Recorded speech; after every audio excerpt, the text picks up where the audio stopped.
4 जून के बाद से पूरे देश भर में जो निराशा छाई हुई थी, भाजपाइयों में जो निराशा छाई हुई थी, उस निराशा के धुंध को अगर छाटने का काम, हटाने का काम किसी ने किया तो उत्तर प्रदेश के मुख्यमंत्री योगी आदित्यनाथ ने। जिस तरह से विधानसभा में योगी आदित्यनाथ ने दहाड़कर कहा कि कोई नौकरी करने नहीं आया हूं, पद और प्रतिष्ठा की कोई लालसा नहीं है। अगर इतनी ही पद और प्रतिष्ठा की लालसा होती तो मठ में मुझे पद और प्रतिष्ठा दोनों मिल रही थी तो मठ में ही रहता। यानी योगी ने पूरी तरह से ललकार के ये बता दिया कि वो देश का काम, धर्म का काम, राष्ट्र का काम करने के लिए पूरी तरह से तैयार है। वो किसी भी तरह से पीछे कदम नहीं हटाएंगे। दरअसल 4 जून के परिणाम के बाद से भाजपा में काफी निराशा देखी गई। भाजपा में आत्मचिंतन और मंथन का दौर चलने लगा। दौर इसलिए क्योंकि भाजपा 272 तक क्यों नहीं पहुंची। सबसे ज्यादा चिंतन और मंथन इस पर चला, और इससे भी ज्यादा अगर चिंतन और मंथन चला तो वो उत्तर प्रदेश में, कि आखिर उत्तर प्रदेश में भाजपा की बद से बदतर स्थिति क्यों हुई। उत्तर प्रदेश में भाजपा अपेक्षाकृत बेहतरीन प्रदर्शन क्यों नहीं कर पाई। अगर उत्तर प्रदेश में भाजपा की 60 से 65 तक सीटें होती तो केंद्र में फिर पूर्ण बहुमत कम से कम भाजपा को मिल ही जाता। तो इसलिए चिंतन और मंथन के दौर में पूरी भाजपा की जो टीम थी वो और भाजपा के जो कार्यकर्ता थे वो पूरी तरह से निराशा में डूबे हुए थे। यानी जून से ले लीजिए तो अगस्त तक पूरे के पूरे भाजपा के जो कार्यकर्ता थे, देश के जो सनातनी थे, वो सारे के सारे निराशा में डूबे हुए थे। क्योंकि भाजपा में चिंतन और मंथन चल रहा था, एक दूसरे पे आरोप चल रहा था, और भाजपा में अंदरूनी कलह भी शुरू हो गई थी। उत्तर प्रदेश में अगर स्थिति देखा जाए तो पूरे समय टीवी चैनलों पर योगी आदित्यनाथ को लेकर घेरा जाना शुरू कर दिया गया था। बार बार यही चर्चा कि आखिर सीटें क्यों कम हुई। योगी आदित्यनाथ का बुलडोजर कमजोर पड़ गया, उनकी नीतियां कमजोर पड़ गई, या कानून व्यवस्था पर वो दावा करते रहे तो वो सारी कमजोर पड़ गई। लेकिन देखने वाली बात है कि इस चिंतन और मंथन, इस उतार और चढ़ाव के बीच में सारे कार्यकर्ता पूरी तरह से निराशा में डूब रहे थे। कार्यकर्ताओं में एकदम से जो आत्मबल था, विश्वास था, वो धीरे धीरे खत्म हो रहा था, समाप्त हो रहा था। और कार्यकर्ता के साथ साथ देश के लोगों का जो विश्वास था वो समाप्त हो रहा था। वो डरे हुए थे, भयभीत थे। देश के जो सनातन समाज के लोग थे वो भयभीत और घबराए हुए थे। इसका मूल कारण ये था कि वो सोच रहे थे कि अगर भाजपा में ऐसी स्थिति हुई, भाजपा में अंदरूनी कलह मची, भाजपा के कार्यकर्ता, भाजपा के नेता अगर निराशा में डूब गए या आपसी मतभेद, आपसी द्वंद्व इनमें शुरू हो गया तो देश को आखिर कौन संभालेगा, देश का नेतृत्व कौन करेगा। क्योंकि इस देश, समझ लीजिए 2014-2017 के टाइम में देश एकदम अंतिम सांसें गिन रहा था। देश अगर मान लीजिए कहा जाए तो वेंटिलेटर पर था। यानी स्थिति बहुत ही भयानक थी। अगर 14 और 17 में सत्ता परिवर्तन नहीं होता तो इस देश की स्थिति, भारत की स्थिति बहुत बद से बदतर हो जाती। तो ऐसी स्थिति में किसी भी तरह से 2024 तक पहुंचे, 10 साल अगर मान लीजिए कि केंद्र की सरकार और उत्तर प्रदेश में 2017 से 2024 तक की सरकार को मान लीजिए, तो ऐसी स्थिति में चर्चा ये चल रही थी कि इसी तरह से 10 साल सत्ता में रहें और उसके बाद देश बहुत अच्छे से चला। पूरा देश जो है वो परिवर्तन की ओर था, विकास की गति की ओर दौड़ रहा था। लेकिन जिस तरह से 4 जून के बाद से परिणाम आया और परिणाम के बाद से सभी में निराशा छाने लगी, तो ऐसे में अगर भाजपा कमजोर पड़ गई तो क्या हालत होगी, देश की क्या स्थिति होगी, देश को बचाएगा कौन, देश को इस मझधार से निकालने वाला कौन है। और ऐसे में भाजपा के भी बड़े से बड़े दिग्गज नेता कुछ कह पाने में अपने आप को असमर्थ समझ रहे थे। कोई भी आत्मबल नहीं बढ़ा रहा था, कोई भी कार्यकर्ताओं को, देश के लोगों का या देश के जो सनातनी हैं उनके अंदर वो जोश नहीं भर रहा था कि जिससे उनके अंदर आत्मबल मजबूत हो और उन्हें लगे कि नहीं, उनके साथ जो लोग हैं, जो टीम है वो पूरी तरह से मजबूती के साथ है और देश को संभालने में अभी भी भाजपा के लोग, अभी भी भाजपा के नेता मजबूती के साथ अड़े हैं और देश को किसी भी तरह से गड्ढे में जाने नहीं देंगे, देश को किसी भी तरह से कमजोर होने नहीं देंगे। लेकिन ऐसा कहीं से भी किसी भी तरफ से आवाज नहीं आ रही थी और ना उम्मीद की किरण दिखाई दे रही थी। 4 जून के बाद से सिर्फ और सिर्फ, और खासकर उत्तर प्रदेश में कहा जाए, बस द्वंद्व ही मचा हुआ था।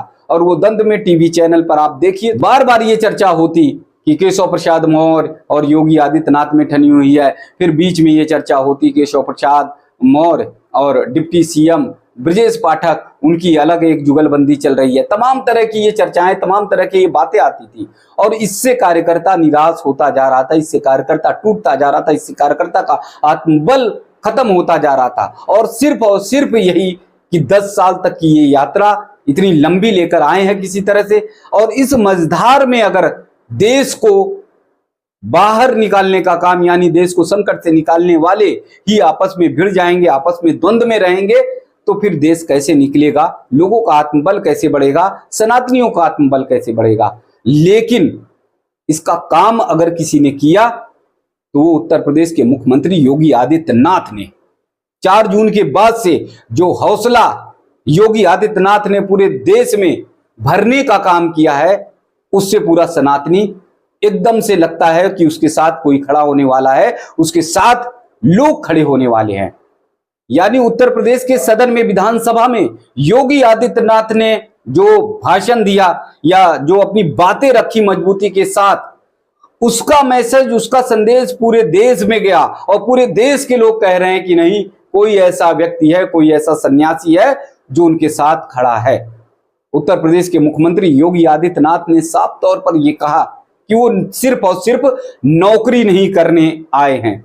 उनका वीडियो देखिए, उनके तेवर देखिए, उनका प्रभाव देखिए, जैसे लग रहा था कि गंगा एकदम भगवान भोलेनाथ की जटा से निकल पड़ी है और प्रवाह के साथ वो एकदम से महासागर की ओर बढ़ रही हैं। जो भी उनके साथ आएगा, जो भी उनके बीच में आएगा, पर्वत पहाड़ सबसे टकराते हुए गंगा अपना अविरल धारा बनाते हुए निकल जाएंगी। उसी तरह का प्रवाह योगी आदित्यनाथ का सदन में दिखाई दे रहा था। उन्होंने कहा पद और प्रतिष्ठा के लिए भी नहीं आया हूं।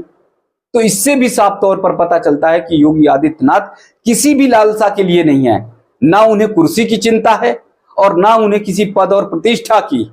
वो सिर्फ और सिर्फ देश और धर्म का काम करना चाहते हैं, राष्ट्र का काम करना चाहते हैं। गोरक्षपीठ की जो परंपरा है, उस परंपरा को और मजबूत करना चाहते हैं। संत की जो परंपरा है, उस परंपरा को बहुत ज्यादा मजबूत करना चाहते हैं। और इसीलिए संत की जो परंपरा है, उस परंपरा में आप देखिए ना कि कैसे बड़े बड़े संत, चाहे पूज्य देवराहा बाबा जी को देख लीजिए, चाहे नीम करौरी बाबा जी को देख लीजिए, जो हमारे देश के बहुत बड़े बड़े संत रहे, वो समदृष्टि रहे, यानी सभी पर समान दृष्टि रखने वाले। और साथ ही साथ जीवन में उतार चढ़ाव आने पर भी संत के चेहरे पर सिर्फ और सिर्फ समभाव रहता। ना उनके चेहरे पर घबराहट, ना उनके चेहरे पर चिंतन, ना उनके चेहरे पर कोई विचलन, और ना ही किसी तरह से विचलित होते।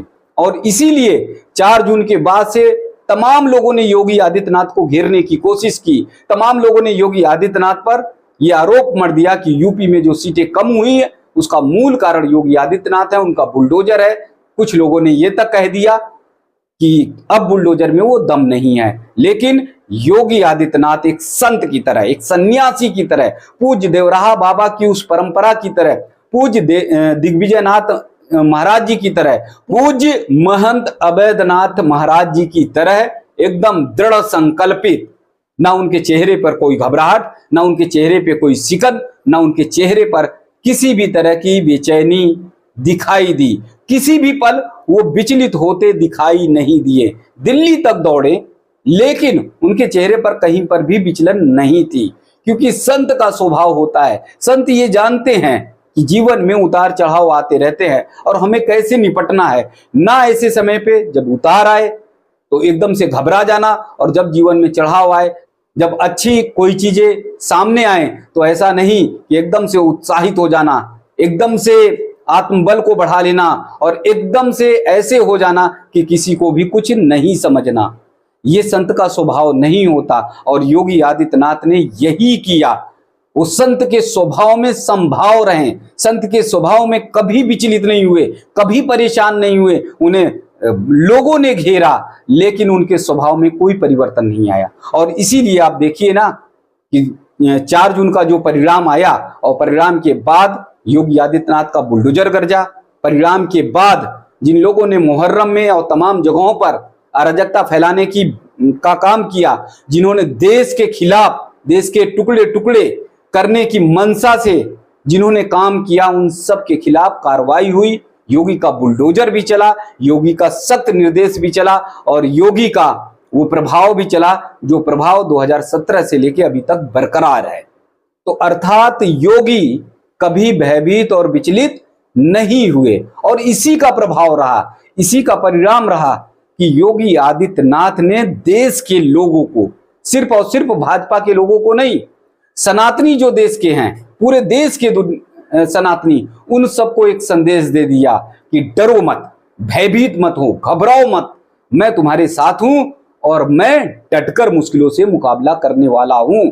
अगर कोई भी सनातन के खिलाफ बोलता है, अगर कोई भी देश और धर्म के खिलाफ बोलता है तो उसके खिलाफ सख्त कदम उठाए जाएंगे, उसके खिलाफ कड़ी से कड़ी कार्रवाई की जाएगी।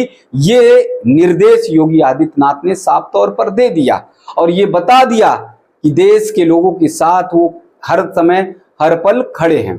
तो जिस प्रकार से योगी आदित्यनाथ ने सदन में अपना भाषण दिया, उससे साफ तौर पर यह पता चलता है कि सिर्फ और सिर्फ उत्तर प्रदेश नहीं, सिर्फ और सिर्फ भाजपा कार्यकर्ता नहीं, बल्कि समूचे पूरे बहुसंख्यक समाज, सनातनी समाज को एक आत्मबल मिला, एक साहस, एक शक्ति मिली कि नहीं, उनके साथ कोई खड़ा है और उनकी मदद करने के लिए, उनका साथ देने के लिए। और ऐसे समय पर जब 2017 में योगी आदित्यनाथ ने उत्तर प्रदेश की कमान संभाली थी, तो ऐसे समय पर जब भाजपा में थोड़ा बहुत द्वंद्व मचा हुआ है, भाजपा में थोड़ा बहुत असमंजस की स्थिति मची हुई है, तो ऐसे में योगी आदित्यनाथ कार्यकर्ताओं का और सनातनियों का आत्मबल बढ़ाते हुए नजर आ रहे हैं।